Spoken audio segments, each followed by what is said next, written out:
Happy Friday, McGee staff. Here are the updates for this week. Progress report updates for November. Since our conferences went through the end of October and the beginning of November, there is not an expectation for you to send a progress report to student families this month. The months for progress reports will now be December, March, April, and May. So please mark that on your calendars. Remember, the best time probably to send those progress reports are during the weeks that you do not have to send a weekly newsletter. EE observations, please know that I will be popping in and out of rooms for my first cycle of mini observations. My hope is to have my first round done by Thanksgiving.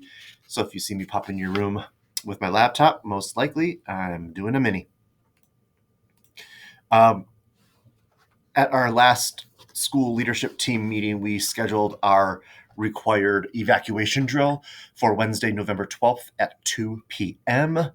That time seems to be the least disruptive to creative arts when some classes are ending and then there's a break. So then we should be back by that 2:30 time for when creative arts resumes.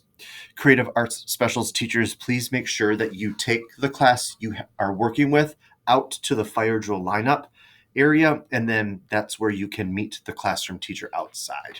And then you will walk to the evacuation site with us.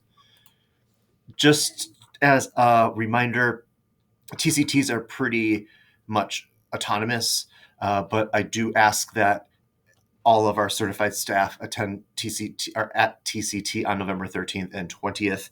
The 20th is, of course, our outdoor learning TCT, but the 13th is a day where I'm going to be meeting with individuals in small groups about some upcoming things that are very important for all of us to know. So please make sure that you are here on the 13th during TCT so I am able to meet with you. Just a reminder, on November 18th at our staff meeting, we need to have that Cox Campus RTI module completed. We may process that RTI module together during our staff meeting, but most likely we won't. But we do need to have that module completed by November 18th because as a full staff, we will be taking that literacy certification assessment in April. And we need to have all of our Cox Campus watched before we can do that. It's tradition to donate our candy, so the Student Council is starting that candy drive. It's the Halloween candy drive where this is going to start now, and it ends on Friday, November 14th. All of the Halloween candy that comes in can be placed in Miss Twillier's classroom. So the Halloween candy drive is where we take donated candy and we send it to our troops so they can enjoy some Halloween candy as well. It's starting now, and it ends on the 14th of November, next Friday. Please make sure that candy gets to Miss Twillier when it's donated. Student Council is busy. They've already identified the fall food drive, and that food drive starts Friday the 17th when the candy drive ends, and it goes through the 21st. We ask that donations of non-perishables for food will go to support our families in our community. So please make sure you advertise that to the families as well. I will be advertising it today in our weekly newsletter. The Dousman community is inviting everyone to Dousman Family Art Night, and that is Wednesday, December 3rd. It's at the Dousman Elementary Gym. It's from 5:30 to 7. And what takes place is students from UW-Whitewater's Early Childhood Education program will be at Dousman to offer art projects for students and families to do. This is the UW-Whitewater's Early Childhood Education students' final exam for their art methods class.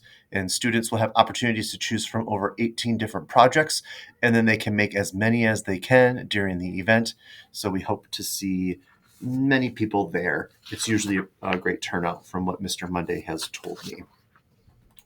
That's pretty much all I have for you this week, short and sweet. I just have to say thank you again to everyone. There was a full moon this week, and there were some absences, and we really needed to work around our schedules to make sure we could support one another. So that support is always very, very much appreciated. So thank you. And with that, have an amazing weekend.